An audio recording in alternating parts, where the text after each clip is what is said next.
Hey guys, it's Heather here, and today I thought I would talk about the state of Clash of Clans and what has been happening and where I hope that means we're heading. And I know I haven't done a video like this in quite a while. I know I haven't been very good about doing videos lately. I'll talk more about that later and what's going on there. But first, I wanted to start out and talk about what is really great in Clash of Clans right now and what's happened. So first, at the very top of that list is dealing with the fair play, dealing with the modding and the cheating, the things that were really frustrating to a lot of people who were playing fair play.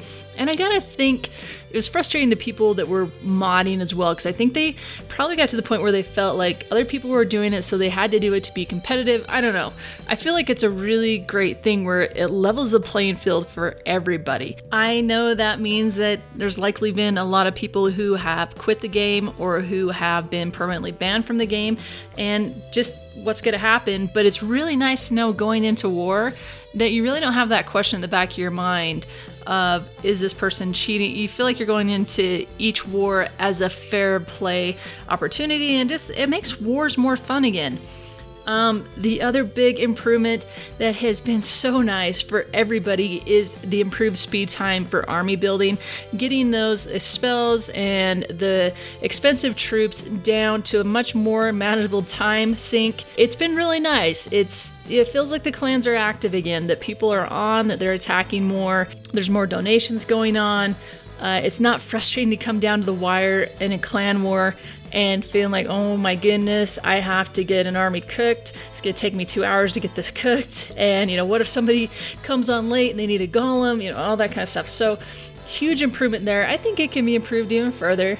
Of course, I'm always going to think that, right? But I think that has been a great morale booster to the game, and it's made it more fun to go attack again. The improvement to bowlers, I still haven't used them. I used them once, and they were a huge disappointment. So I haven't touched my bowlers again. They're in my lab going to level 2, so maybe once I get them to level 3, I'll start playing around with the bowlers a little bit more. The other thing I really like is they haven't touched the Valks yet, right? There's been a lot of out there saying Valks need a nerf, but I like that Clash of Clans is kind of forcing the community to adapt, not just, oh my goodness, Valks can go 3-star any base. It's like, no, hold on, they can just 3-star your base. What are you doing about your base to make it better? So I'm glad that they're not touching Valks until we really see what the community does to respond on a defensive end to the Valkyrie, and if they do need to be touched. So I think that's good. Leave them alone for now. The other positive thing that I've seen is war matchups, at least for the wars that I've been in, the clans that I've been in, they seem to be more fair than they've ever been. Yes, I definitely have heard out there that war matchups seem unfair, that there's still mismatches and stuff, but not to the level that I was hearing about it before. And just from my own viewpoint, as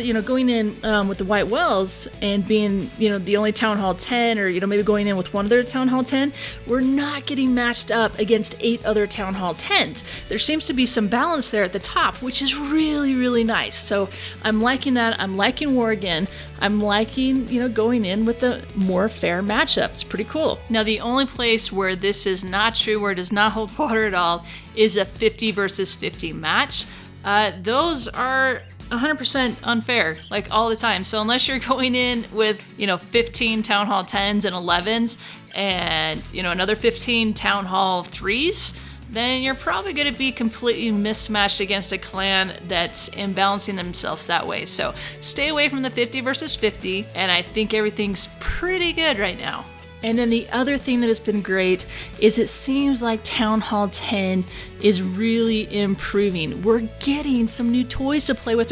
We have our old toys that are viable at Town Hall 10. We didn't have to, I'm actually using hogs at Town Hall. Hogs are coming into my army at Town Hall 10. It's kind of crazy. So I'm really liking the improvements that have happened to make Town Hall 10 a more fun place to be. And there's that push, there's that desire to move on. I think 9.5 is one of the best, one of the most advantageous places to be right now, other than in Ranged Wars. Ranged Wars, your 0.5s are going to have a really rough time in a Ranged Wars making that matchup happen. But just for normal wars, just normal matchups, 9.5 is an incredible place to be. And I highly recommend it if you're in that stage to go 9.5. Town Hall 9 has always been the it place to be just because there's so many options for attacking, so many things at Town Hall 9 that make the game fun. There's been some definite changes that have affected that, but what's really nice is it seems that we're really working on Town Hall 10 to continue to improve that Town Hall so it's not this kind of death zone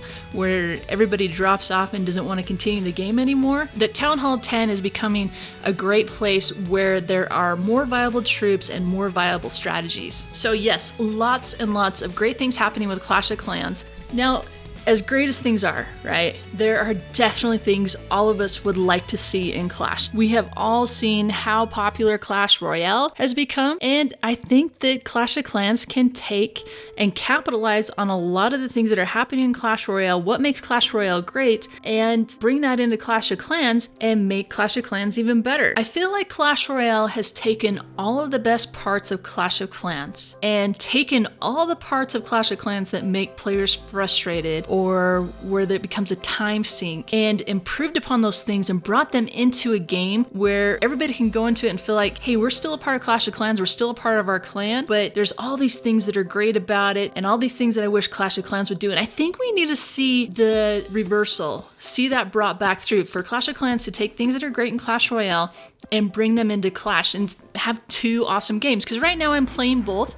Right now I love both. Right now I know a lot of people that are doing the same thing, and I want to continue, that to continue. I don't see myself dropping Clash of Clans. I don't see myself dropping Clash Royale. There's two great games. I want to play in both. So look at that. Look what's going on in Clash Royale and take it back. I think Clash TV, it's got to happen.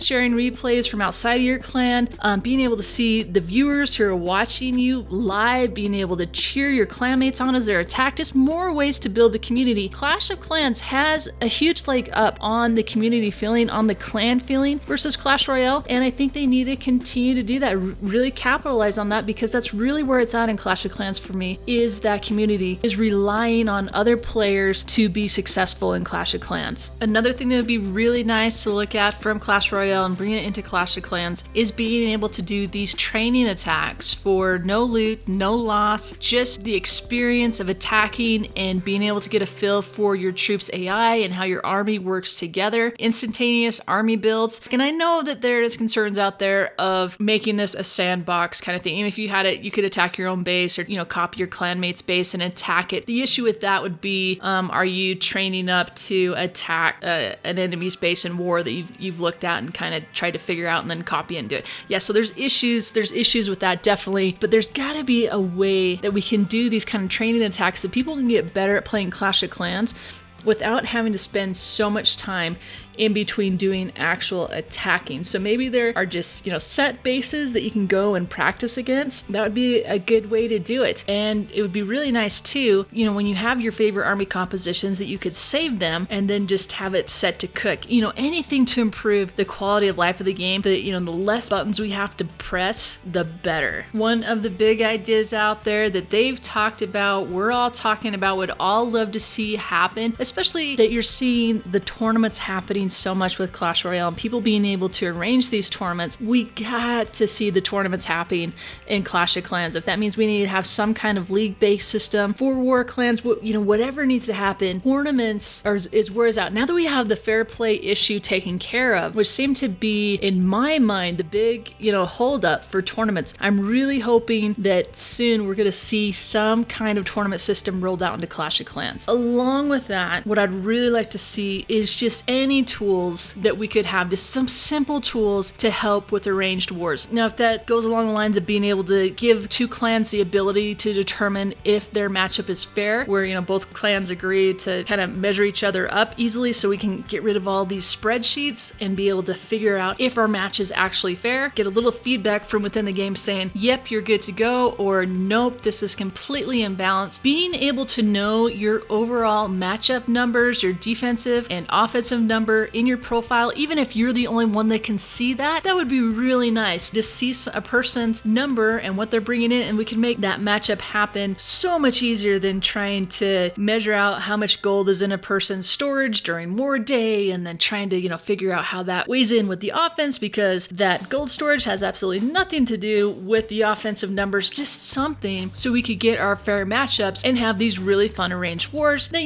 people are going to stream, that they're going to put on YouTube, that they're going to bring hype to the game about. Now, going back to what I said about Clash of Clans has an edge on the community playing, because your overall success in Clash of Clans really depends on your clanmates, especially when it comes to clan wars, but in other aspects of Clash of Clans as well. So Clash should capitalize on that and look into other options that require multiple players playing together at the same time, like quests, or multiple players from your clan attacking a large base all at the same time, or building and creating a large clan base together. Just more options where we're actually playing the game together and not just viewing one person participate at a time. A huge thing that's going to really determine just how much further Clash of Clans is going to go is there needs to be motivation for players to continue to push themselves. Leveling up my Archer Queen to 40 really affected the amount of time I played Clash of Clans. And to be honest, it's affected me since that point because it was so frustrating. I didn't war. I didn't want to do anything.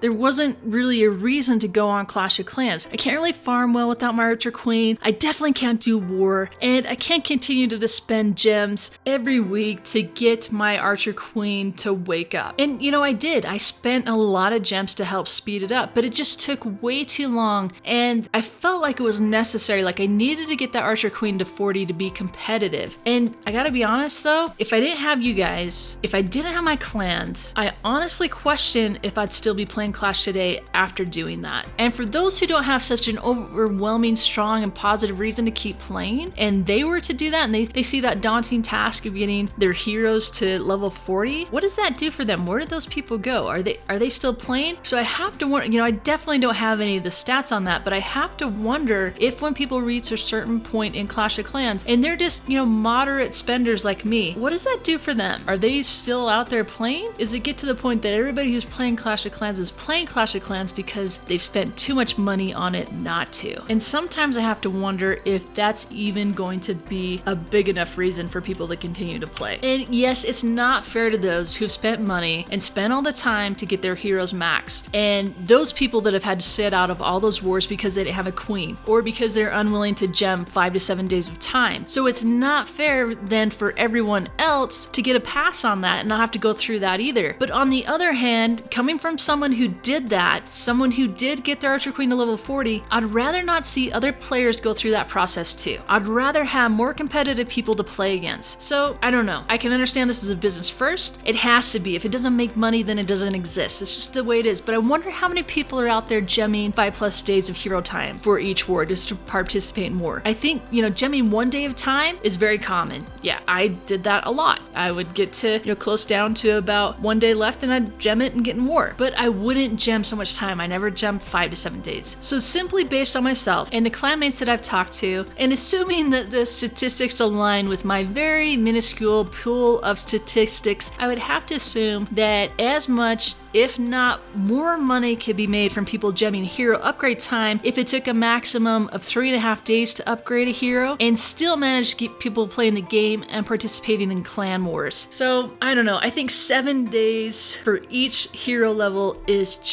it's overwhelming and it's a buzzkill. And I think it really needs to be looked at. If they're not willing to make heroes available during war, there needs to be something else done so that people don't just stop playing Clash of Clans like I pretty much did for a few months. When balancing happens, I feel like it needs to be done more carefully and not just done based on some very high level gameplay. And you need to look at the whole scope of things, and it needs to be done not at the cost of the overall effectiveness of a troop. So witches, is who uses witches anymore? They have been nerfed so badly that there seems to be very little use for them. We used to use them to be able to take out heroes when you would drag them over to the corner. Don't need to do that anymore. Used to use them to go through and take out the traps in a base. That doesn't work anymore. And they take 12 troop spaces. So what's the point of them? I mean, there's just no reason to use up so many of your troop spaces to bring them into the army. And I think that needs to happen through all the town hall levels, because very rarely am I seeing any kind of diversity at all in the attack armies for each town hall level. It seems to be the same army over and over again, no matter what the base is. So yes, I'd love to see more attention brought to balancing the individual troops and balancing attack strategies. Now, I'd really like to see something done at the higher levels when a player reaches the point that all they're doing is wall upgrades and hero upgrades, because it's really boring and you feel stagnant and you feel like you're going to be there for 20 years and it's really no fun to level walls. You don't get any joy out of that, and it's no fun to level your heroes when it means you put your hero down and then you have a really hard time farming for the next week. So there needs to be something that's going to make it more fun to upgrade at the higher levels. And we need to do things to bring back the average player, because I definitely think a lot of us would agree it takes too much time or too much money to advance, and that's just too big of a deterrent to continue to play or to start playing. Simply, not enough was done to balance the removal of town hall sniping. I know that they've made an effort there, but I think there needs to be more done, because the amount of dark elixir I lose when I get attacked is definitely a pretty big chunk if I'm saving towards a hero upgrade.